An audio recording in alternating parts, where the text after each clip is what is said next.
Vendredi saint, 18 avril 2025, chemin de croix dans les églises de Gennevilliers, Asnières-Grésillon, Notre-Dame des Agnettes, Sainte-Marie-Madeleine et Saint-Jean-des-Grésillons. Au nom du Père et du Fils et du Saint-Esprit.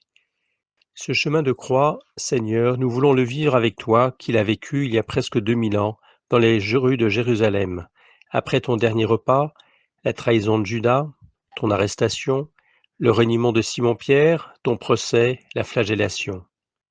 Nous voulons aussi le vivre en communion de pensée et de prière avec toutes les personnes qui souffrent dans leur corps, dans leur cœur et dans leur esprit.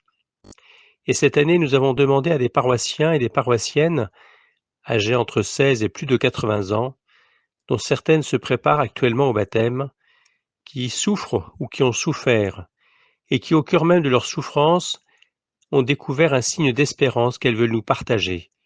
Un témoignage, en écho, aux 14 stations que tu as parcourues, entouré d'une grande foule, avec tes derniers disciples, avec ta mère Marie. Toi, l'innocent accusé, tu es en communion avec tous ces innocents encore accusés et condamnés par erreur. Toi, le témoin de la foi et de l'amour divin, tu es notre Sauveur. Tu nous as rachetés par ton sang versé, par ton corps livré, en toute liberté. Première station, Jésus est condamné à mort. Nous t'adorons, Christ, et nous te bénissons, parce que tu as racheté le monde par ta sainte croix. Pilate est convaincu de l'innocence de l'accusé, mais il se dérobe à la voix de sa conscience. Devant la menace, il cède définitivement et il émet la sentence de mort. Personne n'est là pour prendre la défense de Jésus, lui qui est passé en faisant le bien. J'ai mon fils qui depuis sa naissance a le nez qui coule, allergie sous traitement depuis tout petit. Il s'est même fait opérer des végétations. Le médecin traitant me rassure en disant que, en grandissant, ça ira mieux. Mais pas d'amélioration. Nous sommes aujourd'hui orientés vers des spécialistes. Je demande au Seigneur d'éclairer les médecins pour qu'ils trouvent de quoi il souffre, car il ne sent plus rien avec son nez. Deuxième station, Jésus est chargé de sa croix. Nous t'adorons, ô Christ, et nous te bénissons, parce que tu as racheté le monde par ta sainte croix. La croix est l'instrument d'une mort infamante, réservée aux plus misérables. Jésus supporte l'abaissement le plus extrême, lui le Fils de Dieu. Comment révéler plus fortement l'amour infini de Dieu pour chacun de nous? Si quelqu'un veut venir à ma suite, qu'il prenne sa croix et qu'il me suive.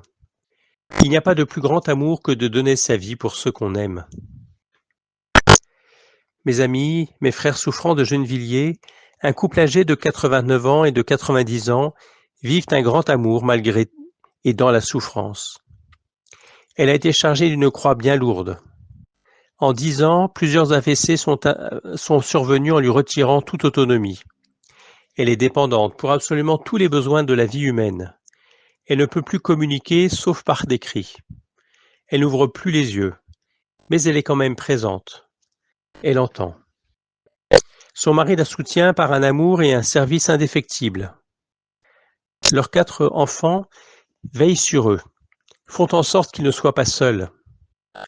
Une fille vient chaque jour et assume son télétravail tout en veillant sur ses parents. Les différents soignants interviennent au long de la journée. Lui, il est toujours présent, mais de plus en plus fatigué. Il connaît sa femme, il comprend le sens de ses cris, il sait ce qu'il aime, il m'éblouit.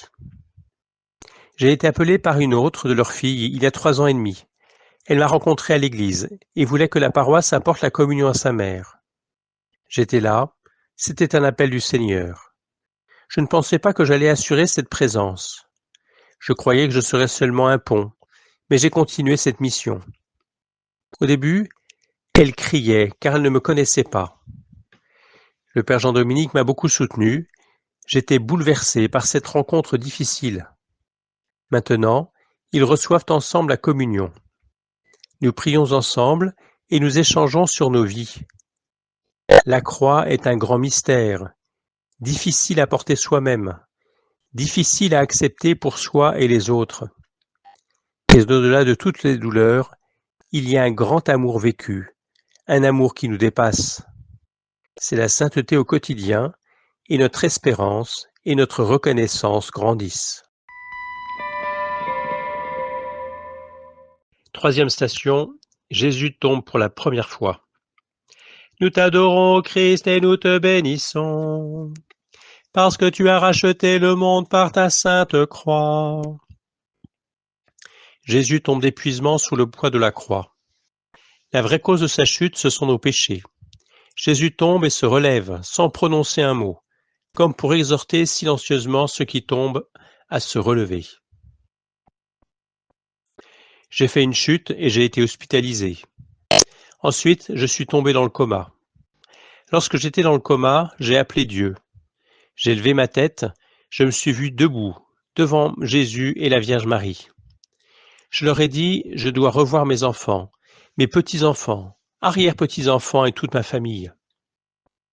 Et là, je me suis réveillé à côté du docteur, la médecine, et du prêtre, l'église. L'infirmière raconte que j'avais parlé avec quelqu'un dans une langue inconnue, qu'elle ne comprenait pas. Et elle a appelé toute ma famille qui s'est rendue à mon chevet. Pour rappel, lorsque je suis arrivé en France, j'ai confié mes 5 enfants à mes parents et à ma fille aînée, restée à l'île Maurice. Ce fut une grande joie pour nous retrouver ensemble. Cette épreuve a fait de nous, et par la grâce de Dieu, une famille encore plus unie. Quatrième station, Jésus rencontre sa mère. Nous t'adorons, ô Christ, et nous te bénissons, parce que tu as racheté le monde par ta sainte croix. Marie a le cœur déchiré quand sur le chemin, elle voit son fils chargé de la croix. Elle se souvient qu'elle avait répondu à l'ange Gabriel « Je suis la servante du Seigneur ». Maintenant cette parole se réalise par la croix. Elle est bien la mère des douleurs, celle qui est la mère du Rédempteur du monde. Perpétuelle angoissée, accablée de problèmes familiaux, financiers, remplie d'idées sombres, ayant le sentiment d'avoir toujours un pied dans les abîmes, j'ai perdu tout espoir à la vie. Un jour, par curiosité, j'ai poussé la porte de Notre-Dame des Agnettes. J'ai été surprise par le sentiment de paix qui m'a envahi au doux son du piano qui y régnait. Quelques jours plus tard, j'ai assisté à la messe du dimanche à Saint-Jean pour retrouver ce sentiment d'apaisement des jours derniers. Ce fut une révélation. Je n'avais plus le sentiment de mort en moi, comme une résurrection. J'ai voulu aller plus loin. À la fin de la messe, j'ai attendu le prêtre afin de me faire baptiser, de suite, pour garder à jamais cette sérénité. Ce sentiment de paix, je ne l'avais jamais ressenti auparavant quand j'allais à la mosquée. J'étais concentré sur moi-même, sur ma prière, à réciter machinalement les versets, sans aucune émotion, et parfois même sans aucune compréhension, attendant la providence divine, mais sans succès. Jusqu'au jour où j'ai commencé mon cheminement vers notre Sainte Marie, puis vers Jésus. Plus d'idées morbides, plus envie de me faire du mal physiquement et physiologiquement. Fini l'autodestruction. Jésus panse mes blessures et me redonne envie de vivre ma vie, pleinement. J'ai eu cette chance tout de même d'avoir vécu le côté sombre pour vivre à présent le côté lumineux que m'apporte Jésus. L'islam n'est pas pour moi, trop centré sur soi à la différence du christianisme centré sur l'autre, un amour pour le partage et non pour soi-même. Je suis enfin apaisé. Ce que je peux apporter aux indécis, rendez-vous à l'autre bord de la rive et voyez sincèrement le changement que vous apporte Jésus dans votre vie. Donnez-vous tout entier et attendez. Cinquième station, Simon de Cyrène aide Jésus à porter sa croix. Nous t'adorons, ô Christ, et nous te bénissons, parce que tu as racheté le monde par ta sainte croix. C'est peut-être à contre-cœur que Simon prend la croix pour aider Jésus. Et pourtant, c'est un don qu'il reçoit. Le Fils de Dieu le fait participer à son œuvre de salut. Simon se rend disponible pour aider le Christ à porter son fardeau. S'aider aussi l'un et l'autre dans le parcours difficile de certaines personnes, c'est le rôle qui incombe en particulier à l'association Régie de quartier du Luth. Elle tente de remettre en route, grâce au travail, certaines personnes bien loin du travail et de la vie en société pour de multiples raisons. Des immigrés, des femmes maghrébines, des personnes en fin de droit et proches de la retraite. Et d'autres, prenons. Monsieur X a été reçu, il y a des années, après des démêlés avec la justice. Il était contraint d'effectuer un travail d'intérêt général durant quelques mois. Le travail qu'il a découvert lui a convenu. Ainsi, après ces mois d'épreuve, il a obtenu un contrat d'insertion. Puis il a progressé en travaillant avec rigueur, en se formant jusqu'à obtenir un emploi plus qualifié et devenir responsable d'un petit groupe. Monsieur Y, lui aussi avait connu de nombreux démêlés avec la justice. Il a même fait plusieurs séjours en prison. Il est entré avec un contrat d'insertion, a effectué des emplois divers qu'il effectuait avec conscience. Lors d'un travail, il s'est même trouvé au mauvais endroit, au mauvais moment, et a été pris par une rafle de police et a de nouveau fait un séjour en prison. Cette fois, il était innocent, et la régie a dû s'impliquer avec force pour le faire libérer. Après sa sortie, il a réintégré son travail. Il a progressé, il a pu reprendre son emploi initial de peintre. Il est devenu un bon employé et sa vie a totalement changé. La réussite de ces deux personnes nous apporte un grand signe d'espérance. Le soutien, la patience, l'accompagnement peuvent transformer des vies cassées. C'est l'espoir pour d'autres et la force de continuer même quand la réussite n'est pas au bout de l'effort. 6e station, Véronique essuie le visage de Jésus. Nous t'adorons, ô Christ, et nous te bénissons, parce que tu as racheté le monde par ta sainte croix. Selon la tradition, une femme écarte les soldats qui escortent les condamnés pour essuyer la sueur et le sang du visage de Jésus. Comme pour honorer ce geste de compassion, Jésus donne à Véronique une image de son visage qui reste imprimée sur le voile. À travers ma belle-mère, le Seigneur m'a relevé. J'ai réussi à me soulager, moi cette petite fille de 9 ans. Je pense sincèrement que Dieu passe à travers des personnes pour nous venir en aide à des moments clés de nos vies. Pour ma part, je pense à un moment. En 1997, j'ai 9 ans et je suis battu par ma tante. Je n'ai pas le courage d'en parler. Je prie. J'ai peur. C'est les vacances, donc je ne suis plus chez ma tante. À ce moment, j'ai pleuré, prié, et en sortant de la cave, oui, j'allais dans la cave pour être seul, j'ai pris mon courage et j'ai dit à ma tante, je vais en parler à mon papa. Elle a dû être choquée de m'entendre dire ça. Ce jour-là, j'allais justement le voir, car il était en France pour un temps. Vous savez, je n'ai pas réussi, mais Dieu m'a aidé à travers ma belle-mère. Elle m'a demandé, ça va? Viens avec moi à la réception de l'hôtel. Et là, j'ai pu lui expliquer tout ce que je vivais, les violences, etc. En remontant, elle a demandé à ce qu'on ramène mes affaires pour que je reste à l'hôtel, le temps des vacances. Tout s'arrangeait pour moi.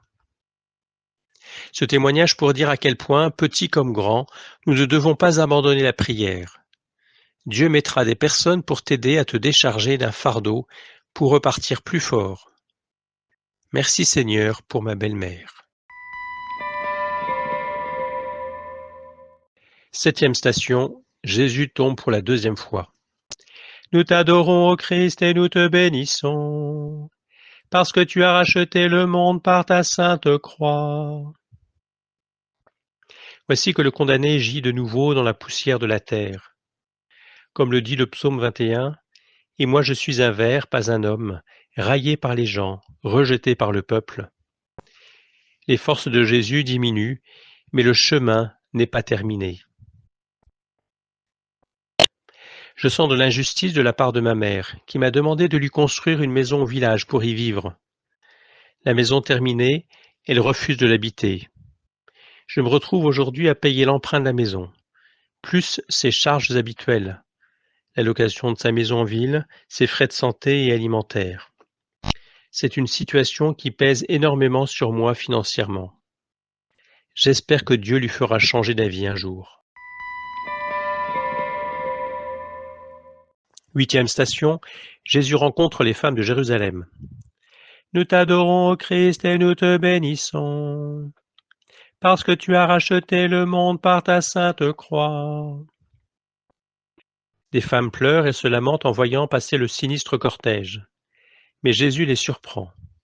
Ne s'arrêtant pas à lui-même ni à ceux qui l'endurent, il trouve la force de les avertir qu'il est urgent de reconnaître le salut que Dieu leur offre. Cette petite fille de rien du tout. Charles Péguy. Depuis près de 15 ans, je reçois comme psychothérapeute des jeunes entre 16 et 21 ans placés à l'aide sociale à l'enfance, ASE. Quand on adresse ces jeunes à l'association Télémite, c'est souvent parce que rien n'a fonctionné ou ne fonctionne plus dans les prises en charge classiques, famille d'accueil, foyer, séjour de rupture. Souvent aussi, les équipes de l'ASE sont épuisées et n'ont guère plus d'espérance pour ces jeunes. Dans ces parcours chaotiques, ces vies violentées et parfois aussi violentes, le pari de notre association est d'accueillir singulièrement chaque jeune en lui faisant confiance, en le responsabilisant. Pas d'éducateur pour les surveiller, mais un contrat en 3 points, passé entre eux et le binôme chef de service thérapeute, au sein d'un dispositif hors les murs. Premièrement, hébergement, un studio ou une chambre dans une résidence. Deuxièmement, une thérapie, 2 rendez-vous hebdomadaires dans le cabinet de leur thérapeute.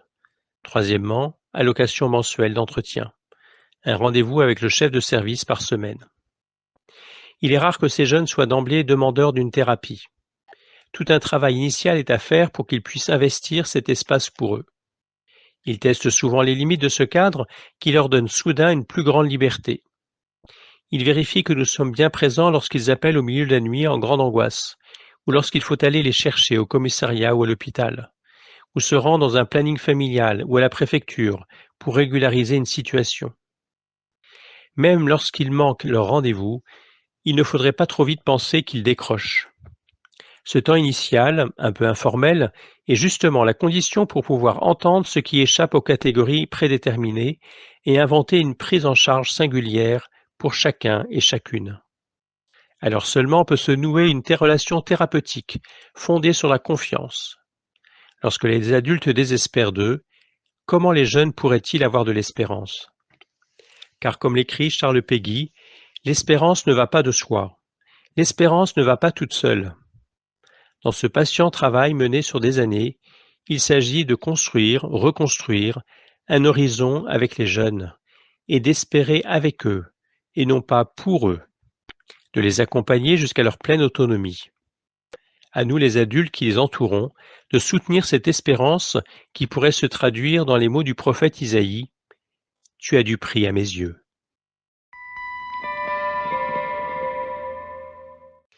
9e station. Jésus tombe pour la 3e fois.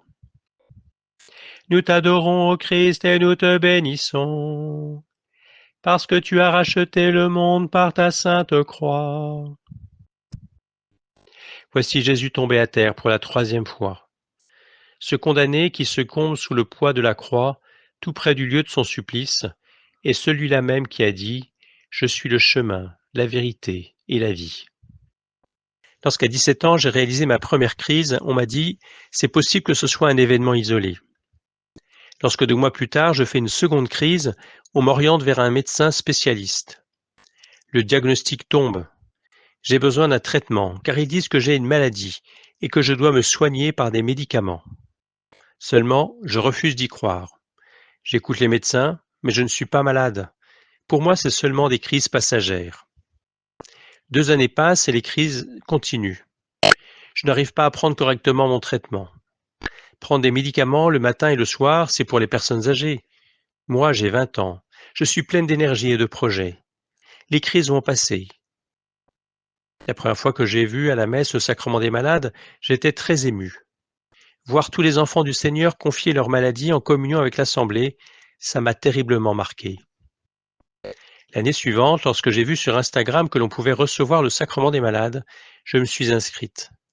J'avais besoin de confier au Seigneur ma douleur. Après avoir reçu le sacrement des malades, j'ai senti revenir l'espérance. J'ai commencé par accepter que j'étais malade. Le Seigneur m'a accompagné dans le prise de mon traitement, et les crises ont commencé à devenir de plus en plus rares. J'ai compris que le Seigneur marchait à côté de moi, et que quand je faiblissais, il était là pour me relever. 10e station, Jésus est dépouillé de ses vêtements. Nous t'adorons, ô Christ, et nous te bénissons, parce que tu as racheté le monde par ta sainte croix. Né dans la pauvreté la plus complète, Jésus meurt dans la plus totale nudité. Il refuse le vin mêlé de fiel qu'on veut lui donner pour que sa mort en croix soit un sacrifice d'expiation. Il est prêtre, il veut garder sa conscience éveillée jusqu'à la fin. Dans le monde actuel, rares sont les personnes qui ne portent pas de cicatrices. Nous avons tous des plaies qui ne demandent qu'à guérir pour enfin vivre en paix. L'amour est l'une des situations les plus courantes dans laquelle on finit écorché. Je pensais avoir trouvé l'homme de ma vie, le garçon avec lequel j'allais me marier, avoir des enfants et finir ma vie. Sa gentillesse, son attention et les moments passés ensemble ont fait que je me suis attaché et je suis tombée amoureuse. Je nous voyais déjà traverser les âges côte à côte. On s'était déjà imaginé dans nos futurs projets. On était tellement heureux et sûrs de nous. Mais, malheureusement, le temps passait et il s'avérait que Dieu avait d'autres plans pour nous. Le moment que je redoutais, et je le repoussais de toutes mes forces, est arrivé. Nos chemins se sont séparés. J'ai dû me résigner à partir et le chemin n'a pas du tout été simple. Je ne voulais pas. Pour moi, il était devenu mon tout. Je me souviens d'avoir dû me faire violence, de passer le pas, car sinon je n'allais jamais avoir de nouveau le courage. Je sais que Dieu m'aime pour m'avoir fait passer par les moments par lesquels je suis passé. Aujourd'hui, je comprends que Dieu savait exactement ce qu'il faisait et voulait surtout me voir guérir. Je ne dis pas qu'aujourd'hui je suis guéri, loin de là. Je pense que pour un amour comme ça, il faut du temps, beaucoup de temps et de guérison. De guérison pour tout ce qui s'est passé, de guérison pour tout ce qui ne se passera pas, ce qui ne se passera jamais. Mais aussi avec moi-même, car le plus dur survient lorsqu'on est face à soi-même, à ses démons, dans nos heures les plus sombres. Dans ces moments dans lesquels on veut juste penser à autre chose, ne pas ressentir cette douleur, disparaître. Mais là intervient ce temps de recueillement. Dieu me guide et m'aide à faire ma reconstruction. Concernant le garçon que j'ai aimé, je lui espère que le meilleur, et sincèrement d'être heureux dans sa vie. Il n'est pas mauvais, loin de là. J'ai entendu dire que Dieu ne nous laissera jamais être en paix avec quelqu'un qui ne nous est pas destiné, même si cette personne a toutes les qualités recherchées, même s'il vous a fait ressentir un amour immense, même si vous aviez prévu que c'était cette personne et vous, jusqu'à la fin. Dieu ne nous éprouve jamais sans raison. Nous sommes sur terre pour expérimenter des situations qu'il sait qu'elles nous feront évoluer. Dieu nous aime et il sait que pour renaître, il faut passer par la mort de ce qui nous empêche cette renaissance. Alors merci, Seigneur, et merci à toi pour tout ce qu'on a vécu et partagé. 11e station, Jésus est cloué à la croix. Nous t'adorons, ô Christ, et nous te bénissons, parce que tu as racheté le monde par ta sainte croix. Les coups des bourreaux, fixant les clous, écrasent les pieds et les mains du condamné. La terrible vision de Jésus en agonie attire des foules innombrables, de génération en génération, parce qu'elle montre la puissance d'un amour qui se donne jusqu'au bout. Comment oublier le jour où notre fille nous présente son fiancé, un jeune musulman? Nous l'accueillons tout de suite, très bien, mais ce n'est pas sans un petit pincement au cœur. Est-ce cela que nous avions imaginé? Ensuite, chacun et chacune des autres enfants nous présentent des jeunes très bien élevés, mais tellement différents de notre éducation chrétienne. Nous avons toujours gardé confiance et espéré en Dieu. Et voici, de ce qui nous semble un échec, jaillit une belle famille, toute colorée, qui s'enrichit des diverses cultures des uns et des autres. Une grande famille très vivante, unie, très joyeuse de se retrouver le plus souvent possible. Nous vivons de grands moments de bonheur. Je crois que c'est cela le royaume. La vie s'écoule paisiblement. Et puis un jour, catastrophe. Un cancer très grave. Le malin voulait sans doute m'empêcher d'annoncer l'Évangile. Mais Dieu veillait. Il était là, et de cette apparence de destruction a surgi un temps de liberté qui m'a permis d'approfondir ma foi et de donner tout mon temps au service de l'Église. Le temps passe. La vie n'est pas toujours facile. Et puis, encore une fois, grandes épreuves. Un cancer pour mon mari, puis une maladie rare pour moi. Combien de fois avons-nous senti la présence de Dieu à nos côtés? Les enfants et les petits-enfants ont répandu beaucoup de joie autour de nous. Puis est venue l'heure de la mort. Le Seigneur s'est encore fait plus proche. À l'hôpital, ce n'était que paix, sérénité, sourire, merci. Puis mon mari est entré dans la lumière de Dieu et nous a laissé son visage heureux dans l'amour de Dieu. Il faut que le grain de blé tombe en terre pour produire du fruit, nous dit Jésus. Est-ce l'espérance qui nous animait ces dernières semaines qui a poussé ce jeune à demander le baptême et les autres à se poser des questions sur Jésus? À travers toute notre vie, dans les moments de difficulté, nous nous sommes souvent souvenus de Dieu qui, par la bouche d'Isaïe, « J'ai vu la misère de mon peuple, je ne supporte pas sa souffrance, je vais aller le secourir. » Oui, Dieu ne nous abandonne jamais. C'est la grande espérance qui nous fait vivre. 12e station, Jésus meurt sur la croix. Nous t'adorons, ô Christ, et nous te bénissons, parce que tu as racheté le monde par ta sainte croix. Père, pardonne-leur, ils ne savent pas ce qu'ils font. Aujourd'hui, tu seras avec moi dans le paradis. Voici ton fils, voici ta mère. J'ai soif. Mon Dieu, pourquoi m'as-tu abandonné? Père, entre tes mains je remets mon esprit. Tout est accompli. J'ai actuellement 16 ans et j'ai une pathologie, plus précisément une malformation cardiaque. J'ai cette pathologie depuis ma naissance. Mon cœur est à droite. J'ai été opéré à seulement 1 mois. Je suis resté un certain temps à l'hôpital. Durant mon enfance, mon handicap m'a peu importuné. Je n'y prêtais pas attention. En grandissant, on avait appris que j'avais une complication. À cette époque, j'étais encore naïve et ne comprenais pas grand-chose. C'est donc en 2019 que le cardiologue nous a annoncé, à moi et à ma mère, que j'allais me faire opérer, mais que cette fois, je pourrais y rester. À ce moment-là, je venais de rentrer dans le christianisme depuis moins d'1 an, car même si mes parents sont de 2 religions différentes, j'ai eu envie de devenir chrétienne. Avant l'opération, on m'a expliqué que ce qu'on allait faire et ce que je devais ramener. La veille de l'opération, tous mes proches, les personnes qui ont toujours été là pour me soutenir, m'ont téléphoné, un par un, en pleurant, en me réconfortant et surtout en priant pour moi. À cette époque, vu que j'étais une jeune baptisée, je ne savais pas vraiment prier. Je voyais la prière comme un journal intime où je parlais comme à un ami.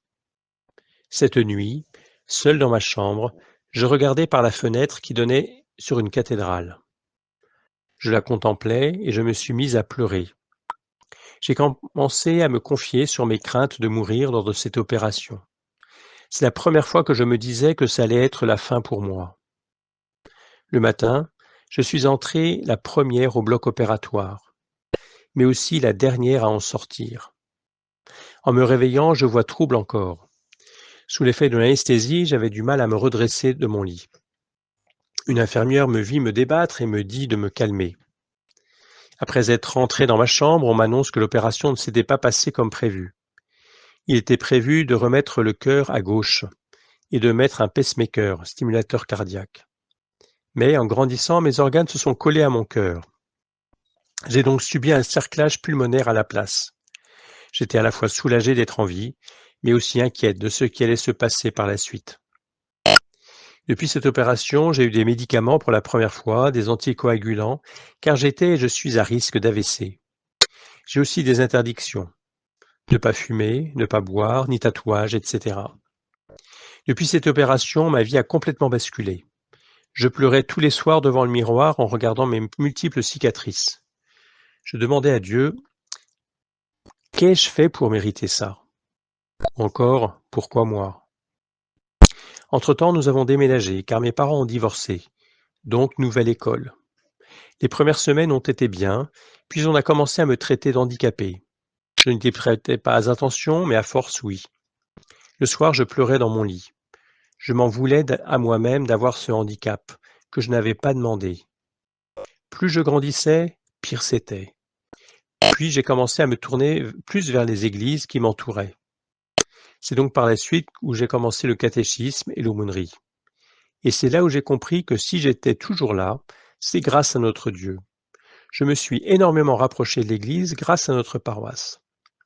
Une chose où je serai à jamais reconnaissante est que depuis, je me soucie moins de ma santé. Et pour toutes les personnes avec une maladie ou un handicap, sachez que vous n'êtes jamais seul.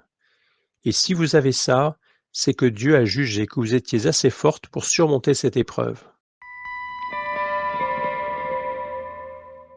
13e station, Jésus est descendu de la croix et son corps est rendu à sa mère.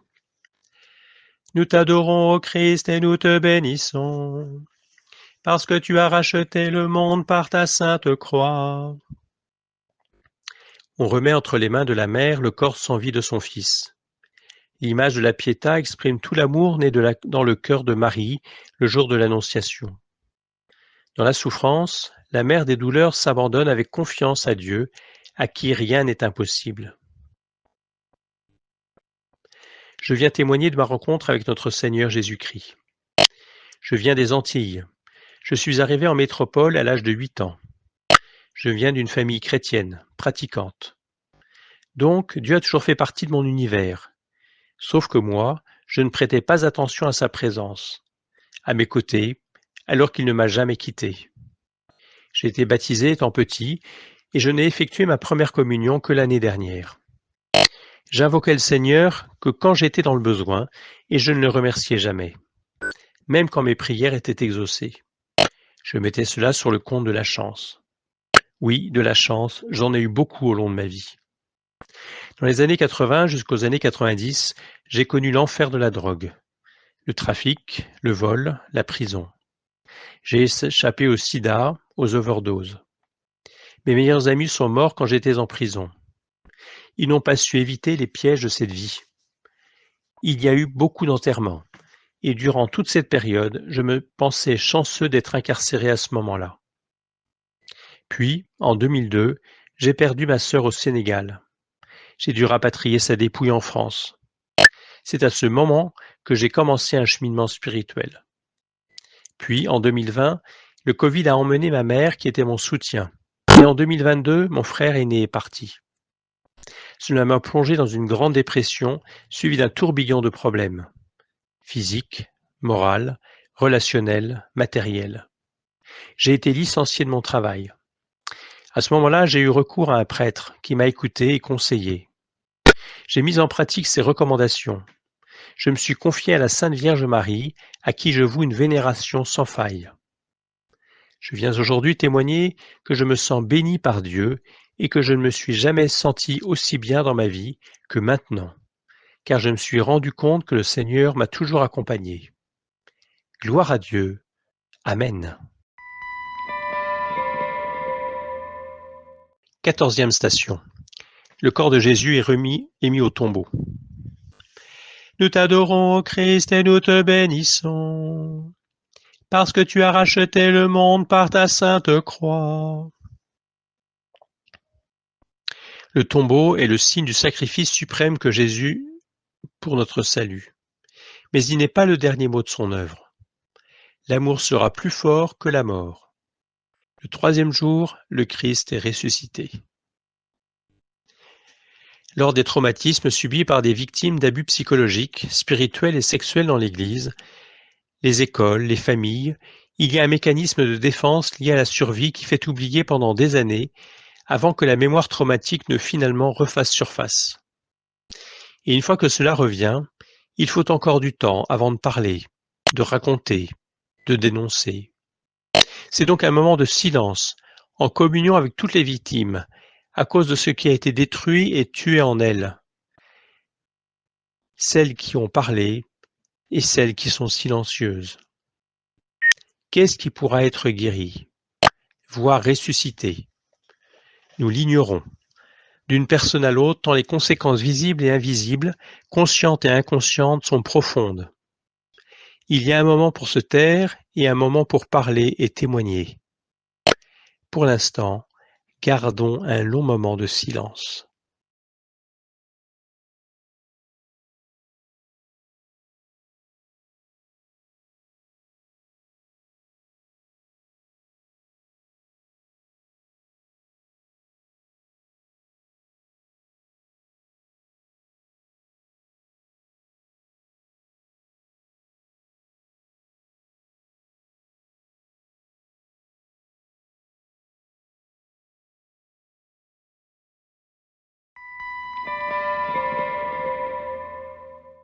Quinzième station, le tombeau ouvert et vide. Nous t'adorons, ô Christ, et nous te bénissons, parce que tu as racheté le monde par ta sainte croix. La mort n'a pas le dernier mot. Dieu le Père a ressuscité son Fils par sa puissance de vie nouvelle. C'est le cœur, le centre de la foi des chrétiens, des disciples de Jésus. Il nous apprend à traverser le mystère pascal. Suivons-le jour après jour pour ressusciter avec lui et être délivrés de toutes les chaînes des différents esclavages qui nous empêchent d'être réellement nous-mêmes. Le ressuscité de Pâques est bien le crucifié sur le mont Golgotha, vraiment homme et vraiment Dieu, comme nous le rappelle le concile de Nicée, dont nous fêtons le 1700e anniversaire en cette année jubilaire, marquée par les pèlerins d'espérance. Vous l'avez entendu, ces méditations sont profondes, sont denses, il y a une certaine gravité, mais aussi dans chacune il y a un signe d'espérance. Si telle ou telle de ces méditations vous a fait penser à la situation que vivait une personne que vous connaissez bien ou peu, et que vous souhaitez eh bien, lui partager ce chemin de croix, ou plus spécialement telle ou telle méditation, eh bien, n'hésitez pas à lui faire signe, à lui faire suivre eh bien, ce chemin de croix, cette vidéo, et puis avec un petit mot d'accompagnement, ou alors peut-être à regarder cette vidéo avec cette personne. N'hésitez pas à vous abonner aussi à notre chaîne YouTube pour retrouver notamment les prochaines publications. Merci, à très bientôt.